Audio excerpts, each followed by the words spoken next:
السلام على الحسين، السلام على علي بن الحسين، السلام على أولاد الحسين، السلام على أصحاب الحسين، السلام على الدماء التي سالت في حب الحسين، السلام على من لبس السواد على الحسين. السلام عليكم ورحمة الله وبركاته. أهلا وسهلا بكم أحبتي المشاهدين. يتجدد العزاء لمولانا صاحب العصر والزمان بذكرى استشهاد أبي الأحرار أبي عبد الله الحسين، وهذه الليالي من ذكرى أبي عبد الله الحسين. أنا الآن أقف في محافظة ميسان مركز مدينة العمارة لليلة الرابعة على التوالي من ذكر أبي عبد الله الحسين، فكونوا معي خلال هذه التغطية من الشعائر الحسينية في محافظة ميسان. وعلى العشق كبروا سوا رضعتهم حب حسين، وعلى العشق كبروا سوا حسين إذا ما يرضى عنهم ما يشمون الهوى. نعم أحبتي المشاهدين، أنا الآن أقف على منصة مؤسسة عشاق الحسين عليه السلام، ومعي عريف المؤسسة مؤسسة عشاق الحسين أستاذ علي، طبعا لأكثر من 10 سنوات وهو يقف صادحا بصوته الجميل حبا بالحسين وبآل الحسين واستقبال المواكب. حياكم الله أستاذ علي، وعظم الله لنا ولكم الأجر. أحسنت، أعظم الله أجورنا وأجوركم بهذا المصاب الجلل. حقيقة جرح ينزف علما وتضحية وفداء تنبض به أفئدة الشهادة وتحيا به الضمائر كلما ظمئت، نبض إنساني تستنشقه رئة الحياة كلما تطعن ظلما وجورا. الإمام الحسين سلام الله تعالى عليه مدرسة لن يدرك نصفها لن يدرك كلها بل ولا نصفها ولا ربعها. الإمام الحسين صوتا ما زال وسيبقى صوتا يقض مضاجع الظالمين ومنارا ونبراسا لكل المصلحين في هذه المعمورة الأرضية. هنا من مؤسسة عشاق الإمام الحسين لإحياء الشعائر الحسينية في محافظة ميسان، حيث نستقبل كل المواكب على اختلاف مسمياتها وأسمائها وتسمياتها من كل عام في هذا العزاء، في هذا الكرنفال العزائي الكبير، لنستلهم من سيد الشهداء. خليني أقاطعك، أنا إذا خليك تتكلم يمكن ساعة ما تخلص. الله يحفظك. شلون تشوف اختلاف السنة عن السنوات السابقة أنت بكونك كعريف حفل وتستقبل المواكب؟ واقعا ما بين سنة وسنة هنالك فارق وشاسع كبير وبون كبير. نعم، نرى الجوانب الإخلاقية، الوعي الحسيني لدى المجتمع العراقي. حقيقة المجتمع العراقي من شعار الإمام الحسين سلام الله تعالى عليه حصل لديه وعي كبير معمق أمام المصلحين، نصرة الحق ونصرة المصلحين، نبذ الظلم والظالمين والمتكبرين. في هذه السنة نجد الروح الحارة والقلوب الملتحمة والملتهبة المدافعة عن المظلومين والمحرومين ليس في العراق فحسب، بل امتدت رقعة المطالبة. فنجد أن شعار الإمام الحسين تنبذ التطبيع وتنبذ المثليين وتنبذ الفاسدين وتنبذ المتكبرين والمنافقين الذين يتسلقون على منابر سيد الشهداء. شعار الإمام الحسين في هذا العام تتعاطف تعاطفا شديدا مع ما يحصل في غزة، مع ما يحصل في فلسطين. شعار الإمام الحسين سلام الله تعالى عليه في هذا العام متوحدة متكاتفة متآزرة متراصصة، ولهذا نلاحظ بوضوح مدى خوف الظالمين ومدى خوف المتربصين بشعار الإمام الحسين، لكنهم إن شاء الله لن ولم يستطيعوا أن يخترقوا شعار. هذا الموضوع أستاذ علي، هناك بعض الدول العربية امتنعت من رفع رايات الإمام الحسين عليه السلام وحكوماته أيدت هذا الموضوع. أنتم اليوم كأبناء محافظة ميسان كمؤسسة عشاق الحسين عليه السلام ماذا توجهون للعالم من رسالة أن الحسين باقي ويتمدد؟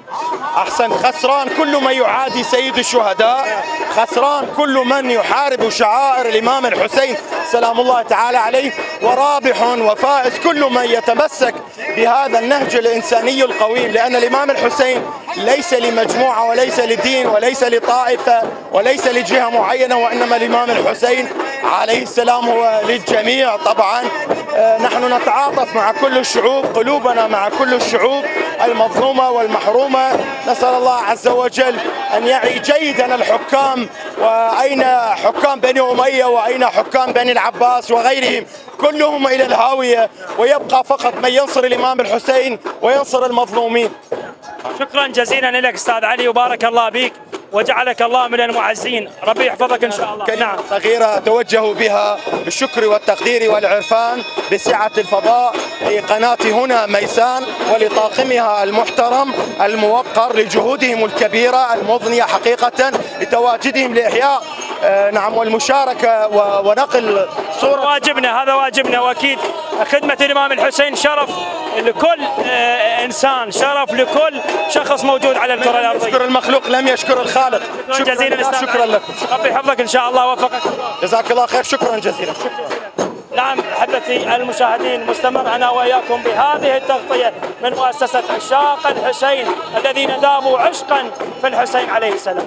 حسين ذا ما يرضى عنه يشمون الهوى، من صغرهم علميتهم عالسيوف وعاللوى، من صغرهم علميتهم عالسيوف واللوى.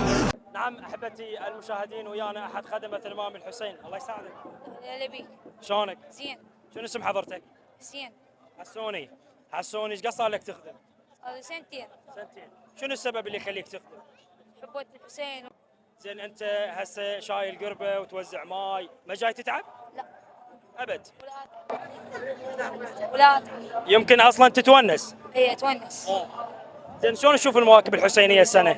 افضل. نشوف افرح. افضل يعني. اي افضل. اعداد هواي. اي. توزع ماي لاهل المواكب، لعامه الناس، شكو واحد يعني تنطي ماي؟ هي الطيب. صار لك سنتين توزع. هي سنتين اوزع. زين شنو السر اللي انزرع من خلال عائلتك؟ قالوا لك وزعوا مي ثواب الامام الحسين، انت لوحدك قلت خلي اخذ قربه واوزع ماي الامام الحسين عليه السلام؟ انا قلت لابوي خلينا نوزع ماي. جيب له قربه وجيب ثواب الامام الحسين. ثواب الامام الحسين. الله يحفظك ان شاء الله الله. يهديك. وفقك ان شاء الله الله. يهديك. نعم احبتي المشاهدين، هذا هو العشق الحسيني في الاطفال، في الصغار، في الكبار. مستمر انا وياكم بهذه التغطيه من قناه هنا ميسان بالقرب من مؤسسه عشاق الحسين. قبل ساميهم تراني حفظتهم نينوى، قبل ساميهم تراني حفظتهم نينوى. نعم احبتي مشاهدي قناه هنا ميسان، العشق الحسيني يتجدد، الحب الحسيني يتجدد. معي احد خدمه الامام الحسين، حياكم الله واحسن الله لكم العزاء. السلام عليكم ورحمة الله وبركاته. عظم الله أجورنا وأجوركم بذكرى استشهاد ريحانة رسول الله الإمام الحسين وأنصاره وصحبه عليه السلام. في كل سنة يتجدد هذا العزاء الكبير، وخاصة في محافظة ميسان التي عرفت بعمارة الدين وعمارة آل محمد وآل محمد. تجد المواكب في كل سنة تكثر ويزداد عددها، الهيئات، الخدم، هيئات التي تقدم الطعام والشراب لكل المعزين في منطقة الماجدية، تحديدا فلكة الماجدية في محافظة ميسان. ونقول إن شاء الله الحسين باقي وخدام الحسين باقين، والنواصب والمغرضين وناصبي العدالة آل البيت راحلون إلى جهنم وبئس المصير. العشق الحسيني يتجدد في كل سنة، كل عام نجد أنصار الحسين، عشاق الحسين يبذلون كل ما يملكون حبا من حسين. عظيم الشكر ما السبب، ما الدافع الذي يدفعهم ويجعلهم يفرحون يتسابقون في حب الحسين؟ أقولها كما قالت زينب الحوراء عليه السلام: والله لا ولن تمحو ذكرنا. هذا الذكر إن شاء الله ذكرى الإمام الحسين باقية إلى مدى الدهر، إلى يوم القيامة. وإن شاء الله نسأل الله بحق هذه الخدمة الحسينية أن يجعلنا من المستشهدين والمدافعين عن ثأر ودماء الإمام الحسين بين يدي الإمام الحجة عليه السلام. شلون نشوف سنة أعداد المواكب الحسينية منطقة الماجدية بالقرب من منصة عشاق الحسين. الإعلاميين وفقهم الله ينقلون صورة جميلة وكبيرة لما موجود بالعراق وكذلك لكل العالم، وأقول حياهم الله وبياهم وشكرا جزيلا لجهودهم. شكرا جزيلا لحضرتك وعظم الله لنا ولكم. شكرا جزيلا. هناديهم إذا يلمع ضواها استلم بس العجاج يظل وراها. هناديهم إذا يلمع ضواها. نعم أحبتي المشاهدين، على الرغم من ارتفاع درجات الحرارة، وطبعا محافظة ميسان تتميز بالارتفاع درجات الحرارة، تصل درجات الحرارة إلى 50 درجة مئوية، نجد خدام الحسين عشاق الحسين في ساعات متأخرة من الليل يخبزون ويوزعون الخبز لأصحاب المواكب. معي أحد الخبازين، حياكم الله وأحسن الله لنا ولكم العزاء. الله يحفظك، عظم الله يجورنا وجوركم بهذا المصاب الجليل، وإن شاء الله يأمن على العراق الأمن والاستقرار إن شاء الله. يحفظك إن شاء الله. إيش قد صاركم تخدمون هنا؟ ما يقارب صار لنا ليلة خامسة إن شاء الله. كم سنة على هذا المنوال تخدمون لأصحاب المواكب؟ على هذا المنوال تقريبا صار لنا سنتين. بداية شباب حلوة، بدينا بشيء بسيط والحمد لله وشكر. الحمد لله وشكر، رغم اطفاء الكهرباء يعني ما مقصرين ان شاء الله الحكومه مو ويانا، بس رغم هذا احنا بخدمه ابو عبد الله الحسين واحنا خدام ان شاء الله. ما جاي تعبون تواجهون صعوبة؟ الحمد لله وشكر، ما طول ابو عبد الله ارواحنا الى فداء واحنا بخدمتكم. كم واحد تقريبا انتم جمعتوا بيناتكم؟ شلون بديتوا الفكرة؟ اول شيء بدينا الفكره بشيء مشروع بسيط بهذا التنور فقط، انه بعدين زايد العدد الناس اللي شاركت ويانا ما يقارب هسه 10 نفرات واكثر، والناس جاي يساندنا من ناحيه الطحين. جمعون بيناتكم وتخبزون وتوزعون؟ نعم سنويا، هي صار لنا سنتين تقريبا، هاي السنه الثانيه جاي نجمع المال والحمد لله شكر جهود ابو محمد. يمكم دقائق بدل العرق ما شاء الله. خلينا نلتقي بالخباز اللي وراك. شكرا جزيلا لك. الله يحفظك. ربي يحفظك، حياك الله حبيبي. عظم الله لنا ولك الاجر. تعال متقرب لي شويه اشاهدك سريع بالخبز، وربي يحفظك ان شاء الله. موفقين لهذه الخدمه الحسينيه. الله يخليك. ما جاي تواجهون صعوبه؟ لا، بخدمة الحسين كله فدوى للحسين. ارتفاع بالحراره ما ياثر؟ هسه لو تصير 100 الحرارة يستاهل ابو عبد الله. يقول لو صير 100 ما نتاثر. ربي يحفظكم ان شاء الله، موفقين لهذه الخدمه. رحمة الله على والديك. نعم احبتي المشاهدين، هذا هو العشق الحسيني وهذا هو الحب الحسيني. على الرغم من ارتفاع درجات الحراره وعلى الرغم من الصعوبه اللي جاي يواجهونها، انا وقفت يمهم تقريبا لحظات يعني وجاي يشوفون الحاله، فهذا هو الحب الحسيني. مستمر انا وياكم بهذه التغطيه من داخل محافظه ميسان، خليكم وياي. يلم بس العجاج يظل وراها ولا تعرف وجيها. نعم احبتي المشاهدين، من وسط المواكب الحسينيه، هذا العشق الحسيني وهذه المواكب التي تصدح بحب الحسين، نلتقي بابن الزهراء. حياكم الله سيدنا واحسن الله لنا ولكم العزاء. وعليكم السلام ورحمة الله وبركاته.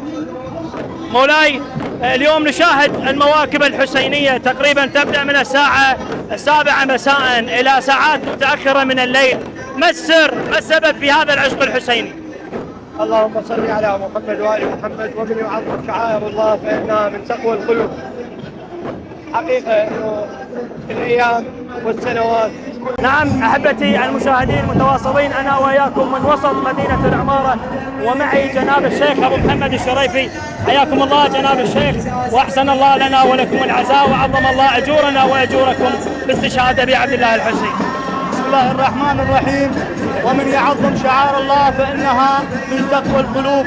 نعزي الأمة الإسلامية ومراجع العظام في هذا الشهر العظيم، واللي هو استشهاد أبي عبد الله الحسين وأخيه أبو الفضل عباس وأصحابه. اليوم من محافظة ميسان فلتة الماجدية من مؤسسة عشاق الحسين، اليوم نستقبل جميع مواكب محافظة ميسان وهيئات محافظة ميسان. اليوم نحيي هذه الشعيرة إلى ظهور إمامنا القائم اليوم. وطبعا احنا اليوم شيخنا عذر المقاطعة، أعداد المواكب الحسينية تقريبا ايش قد اللي تمر من منصة عشاق الحسين؟ بالنسبة للمواكب ما تنعد، يعني مواكب العمارة كلها إقبال، يعني كلش هواي على مؤسسة عشاق الحسين. يعني للساعة 12 للساعة 1 يلا تخلص الشعائر الحسينية. نشوف الشعائر الحسينية تتجدد في كل عام ازدياد بأعداد المواكب. ما السر في هذا العشق الحسيني العظيم؟ طبعا جيل بعد جيل جاي يتجدد حب الحسين اكثر، فاكيد راح تكثر المواكب، تكثر الهيئات، لان تعرف هاي الاجيال اللي قاعد تطلع اليوم كلها يعني عشقها ومحبوبها ابي عبد الله الحسين. ربما منذ الطفولة وأنت أحد خدام الإمام الحسين عليه السلام، صار لك كم سنة؟ أنا بالنسبة لي أخدم الإمام الحسين في زمن صدام كنت صغير، ومن سقط النظام البائد بعد بدينا بإحياء الشعائر الحسينية إلى هذه اللحظة، يعني ماكو سنة إحنا ما نخدم بالعشرة الأولى ونخدم بالأربعينية بالحسينية في كربلاء. نعم، هناك بعض الدول العربية امتنعت من رفع رايات الإمام الحسين عليه السلام، من رفع رايات العزاء لأبي عبد الله الحسين. أنتم كمشايخ في محافظة ميسان، ما هي الرسالة التي توجهونها للدول العربية وللعالم أجمع؟ طبعا هاي التفاتة جميلة من حضرتك، طبعا مع الأسف الشديد جاي نشوف من الدول العربية السعودية والبحرين والكويت يعني جاي يحاربون الشعار الحسيني. أنا أقول الحسين هو بس للشيعة، الحسين لكل العالم، العالم أجمع، الحسين لكل العالم، الحسين أم الإنسانية. ليش يا أنتم يا حكومة السعودية والكويت والإمارات اليوم جاي أنتم تنزلون الأعلام وتنزلون المواكب والهيئات؟ ليش؟ مع الأسف نقول مع الأسف، ويجب من الحكومة العراقية اتخاذ إجراء بهم. شكرا لك جناب الشيخ. وهذه الصورة التي نراها الآن هي رسالة لكل العالم بأن الحسين باقي ويتمدد. إن شاء الله الحسين باقي إلى ظهور القام. طبعا من هنا من مؤسسة عشاق الحسين نشكر قناة هنا ميسان بكادرها ومصورها ومخرجها، والسلام عليكم ورحمة الله وبركاته. نعم أحبتي المشاهدين، من وسط المواكب الحسينية مستمر أنا وإياكم بهذه التغطية. نعم أحبتي المشاهدين، في ساعات متأخرة من الليل مع أصحاب المواكب الحسينية في وسط مدينة العمارة وصلنا إلى ختام هذه التغطية في الليلة الرابعة من ذكرى استشهاد أبي عبد الله الحسين. كان معكم في الإعداد والتقديم سجاد السراي، وشكر تقدير وموصول إلى زميل المخرج علي الشميسي. ألتقيكم في حلقات قادمة، إلى ذلك الحين في أمان الله وحفظه.